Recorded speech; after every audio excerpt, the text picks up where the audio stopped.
Welcome to the Korea Pro podcast. I'm your host, Jeongmin Kim, the editorial director of Korea Pro. And I'm John Lee, the editor of Korea Pro. Join us for a weekly 15-minute conversation as we dive into the most pressing stories shaping South Korea and dissect the most complicated ones for you. From politics to culture, technology to society, we've got you covered. So stay ahead of the curve and never be sidelined again. So get ready for a fresh perspective on South Korea's news. This is the Korea Pro podcast. It's April 3rd, Wednesday, and we are recording around 1 p.m. And this is exactly a week ahead of the April 10th general election. So naturally, today we will be discussing a lot of election-related updates. A lot happened again in the past week. Not all of them so serious. Some of them were actually comical. But let's start with something more serious. The overseas voter, the rate was very, very high. Apparently, it was a record high for overseas voting. How much was it? It was in the excess of 60%, 62% or something like that. I have to see the numbers again. But we have to wait to see the people in which countries voted and blah, sure. blah, blah, right? And the thing about all of these overseas Koreans is that their politics will be different depending on their age and depending on which country that they're living in. Now, I used to be an overseas Korean myself. I lived in Brunei for a long time. And back then, all the Korean adults who lived in Brunei, well, they used to be former laborers. And so many of these people were not highly educated. They used to work menial jobs. And because of the part of the generation that they were from, many of these people had strong preferences for the authoritarian leaders of the time, like Park Chung-hee and Chun Doo-hwan. When was this? A lot of these people moved to Southeast Asia around the early 70s. And they just lived there because they wanted to raise their families there. Economic reasons. Yeah, but those people are no longer there now. They're either very... second or third generation now, sure, not just in aged Southeast or they Asia. passed away. And it's no longer just laborers from Southeast Asia. Now they're IT professionals. They are spread all over the world. And so their demographics and their politics have certainly evolved from when I was a kid. And so I'm not quite sure what the politics or what the votes are going to look like now. But it will be interesting to keep an eye on, especially considering the record high part. This campaign season, the overseas voting, it didn't get much institutional promotion this time around. We have to actually be quite honest about this. This wasn't just us. It was Korean media in general. Very little attention is ever paid to overseas Koreans. Sure, the government always makes sure that the embassies and the consulates are open for overseas Koreans to vote, but the media doesn't really pay much attention to them, and I think we really dropped the ball on that. Why was that? I'm not quite sure. Maybe it's because of out of sight, out of mind, and the political candidates can't exactly go overseas to campaign over there. So I think a lot of that had to do with the structural limitations. And now let's look at what the domestic political scene here, all the campaigns, all the loudspeakers and the trucks and the party leaders and the district runners going up on stage and talking about their not policies, but about punishing their political opponents. Adversaries. Sure. It was very fascinating. Not fun, but fascinating. Let's start with the PPP. What was the top headline this week when it comes to their campaigns? Well, how the mighty has fallen. Han Dong-hoon, until just a week ago, was this untouchable new kid on the block, but now with a lot of positive prospects. A lot of positive prospects, but now he's starting to look like a whiny little kid, a whiny brat, actually. What did he say? Well, before I get into the meat of the matter, you were talking about how all these candidates are saying that they're going to punish their opponents. And he was actually saying that Cho-guk is going to have to write his memoir while in jail. It's really not a good look. And Cho-guk was saying that, we can work out in the jail, actually. Yeah, it's just so ridiculous. But, back to why I'm calling a whiny brat. Han Dong-hoon was going on a campaign speech, and he was saying... For certain district candidate, right? Right. And he was saying the Korean phrases 억울하다. Now, there's no wronged. exact translation in English. I feel wronged sounds so formal, but it's like saying, I didn't do anything wrong. I could have been a contender, and I'm not being given a chance. That's what it really comes down to. And he's saying, it's not my fault that the party is not polling very well. I was never given a chance, so please give me a chance. And he was directly also mentioning 우리 정부, the Yoon administration. He was saying that, I know that Yoon administration is really unpopular and much of you guys don't like it, but it's not my fault that the government is doing something. So if it's not my fault, then whose fault is it? Also, he was just in the government until late last year. He was a justice minister. Now, sure, he wasn't calling the political shots, but he was part of the administration, and now he's selling out his former boss. He's throwing Yoon under the bus. And so this is causing quite a bit of a stir within the conservative base. And it's not just Han, right? There were other PPP politicians who are running this time.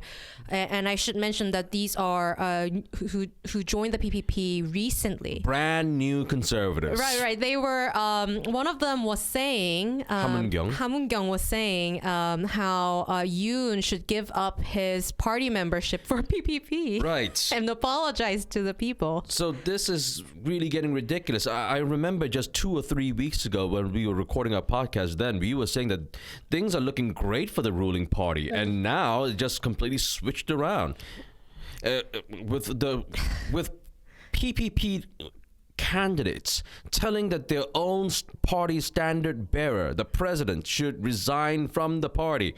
I mean, what do you think, like devil's advocate, what do you think that was these people's strategy to get centrist voters? I'm shocked that they even have a strategy at this point. Let's say that if this was a strategy, was this to distance themselves from an unpopular president so that they can get more votes? I think it's more of an ad hoc plan than a strategy. But we just mentioned that these are brand new conservatives. They were not conservatives until just a couple of weeks ago.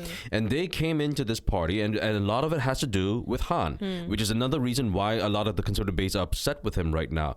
They see Han reaching out to moderate lawmakers, moderate candidates, even liberals. Which is not a bad thing. Which is not a bad thing. Han is trying to expand the party. Yeah. And having a large umbrella, a big tent party, that's a great thing.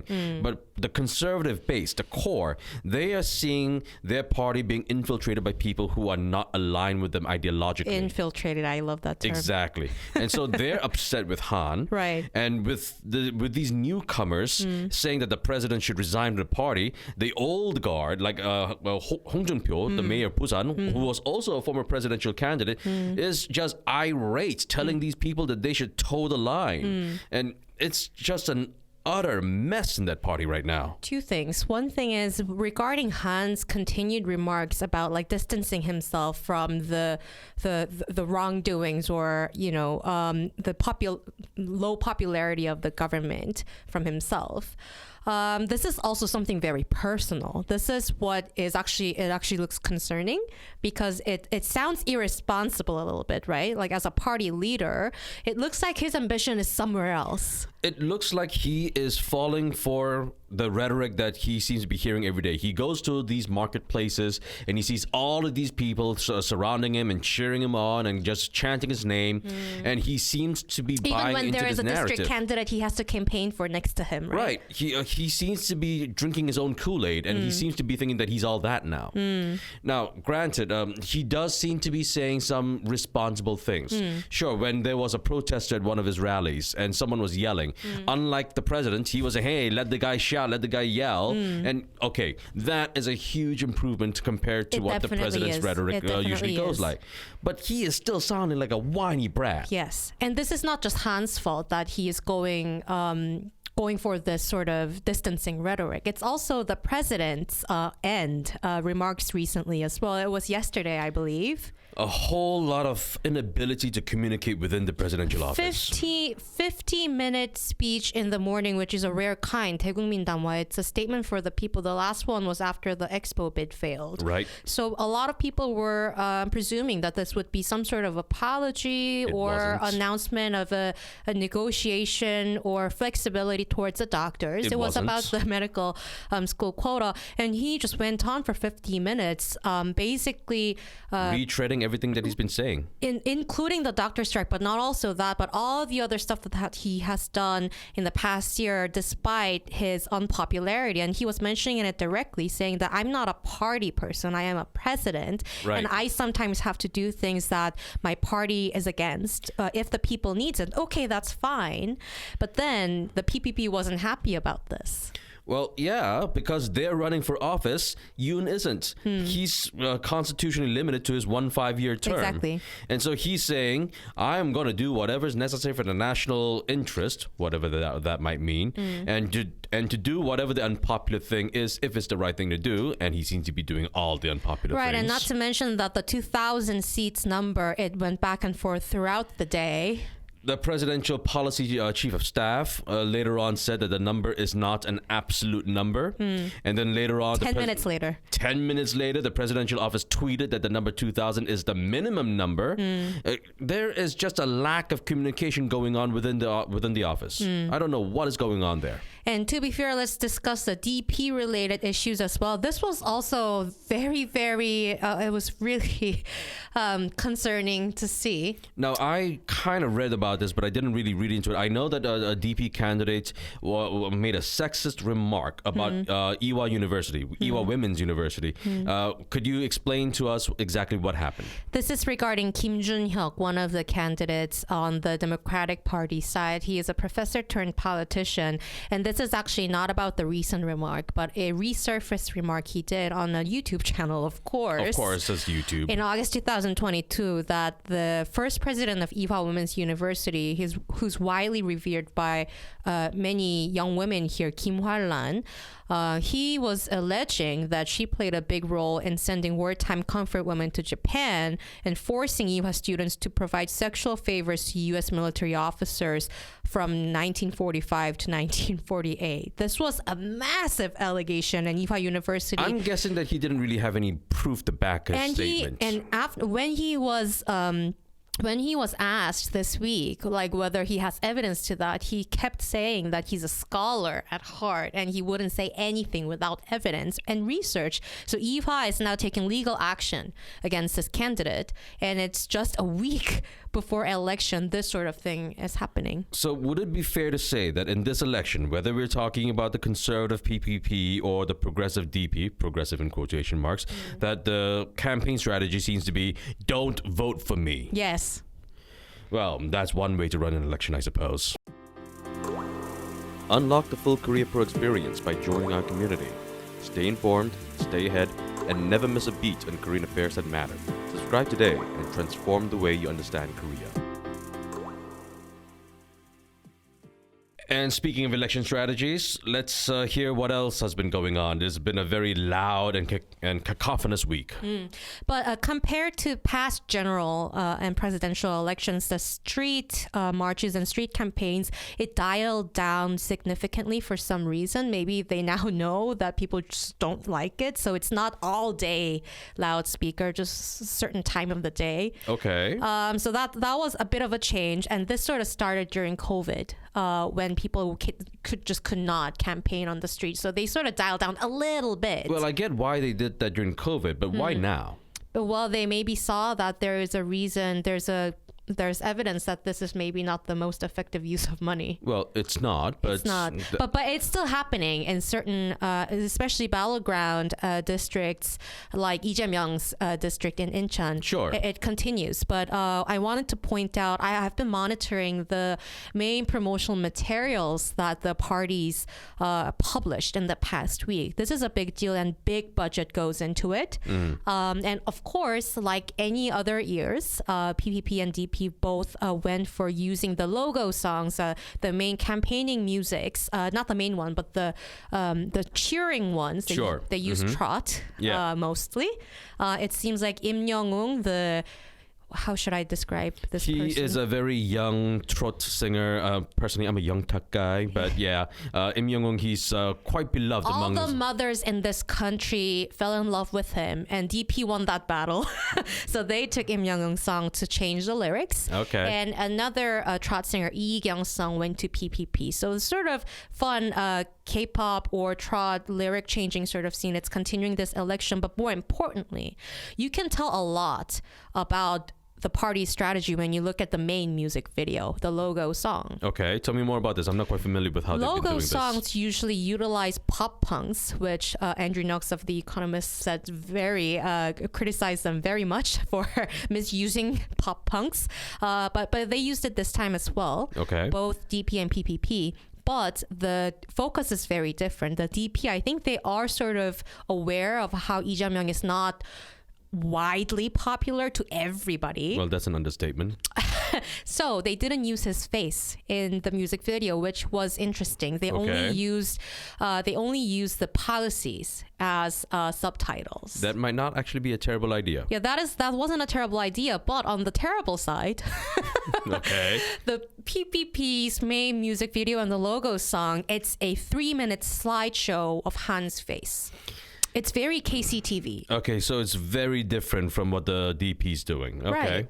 And I'm pretty sure they made this music video before Han made all these whiny remarks. So this is backfiring a little bit. Now, granted, Han is not as disliked as Lee Jae-myung is, but that's because Lee Jae-myung has been in politics for that much longer. Right. But come on. Yeah, it's a with 3-minute the party leader slideshow. face. Yeah. All of them. I'm not kidding. You have to check it out. I'd rather not, but okay. Yeah. And Jungkook's party was the one that it seems like they put the most effort into creating the music video and the narrative, which is their main weapon, really. Right. So they utilized Jungkook's the footage of Jungkook singing at a candlelight movement in 2011, and singing Arirang. And made it into a black and white sort of scene, reminiscent of older days. Well, they do need to spend some time on marketing because after all, he is candidate number 9. Right. And they overlaid the face with the current Jungkook who is running as a candidate. So they focused also on the leader, but in a more music video sort of way. It was more artistic. Yeah, it wasn't a slideshow. Right. I'm not saying that either side was better, but yeah. The quality was somewhat more elevated, I guess. But these music videos does show that much of the PPP and Jungkook strategy right now is still on the main leadership. Well, it is a personality-driven political campaign, as it always is. So I suppose there it is. And let's move on to the week ahead. Of course, this week, Friday to Saturday from 6 a.m. to 6 p.m., it will be the early voting days, which means that you can vote regardless of where you vote. And assuming that you are a Korean citizen. Right. And and on April 10, you can only vote at the polling stations of your district. And in the past week, the ambassador to Australia has resigned. A record short tenure, I suppose, if you can call it that. But yeah, he has offered to resign, and on the very same day, the president accepted his resignation. Right, and he maintained that he is innocent, and he will do his best to join the investigation to prove his innocence. It must have been weird for President Yoon to have appointed him and then just less than a month later accept the same person's resignation. Right, but also it was very quick of approving the tender resignation as well. Right, it was in record speed, Tolima speed, I suppose, as you say in NK News. Yes, and we will keep an eye on who the next ambassador to Australia might be. It could be a little bit awkward trying to figure out the right person. It might be coming from the military again, because again, South Korea wants to sell more weapons to Australia, but we'll see how it goes. Right, and to maintain their initial rationale about tapping Lee Jong-sap in the first place, they better come up with someone related to the defense sector, right? Otherwise, their excuse for sending him is going to just crumble like a house of cards. Exactly, and on Korea Pro side, we are hosting a Seoul Circuit event on April 12th, so go to events.koreapro.org. The April 12th one will be just 2 days after the election. Post-election analysis, our very own editorial director Jeongmin Kim and our contributing writer Jem Kim will be the main speakers, and I will be there moderating. And for more analysis on a full week ahead schedule, please subscribe for more. And that's a wrap. Thanks for tuning in. If you want to know more, sign up for our daily executive briefings. We brief you on all you need to know from the past 24 hours and why they matter every morning in your inboxes. Don't forget to subscribe to our podcast for your weekly dose of insight. And until next time, I'm Jeongmin Kim. And I'm John Lee. Stay connected, stay informed, and we'll see you next time on the Korea Pro Podcast.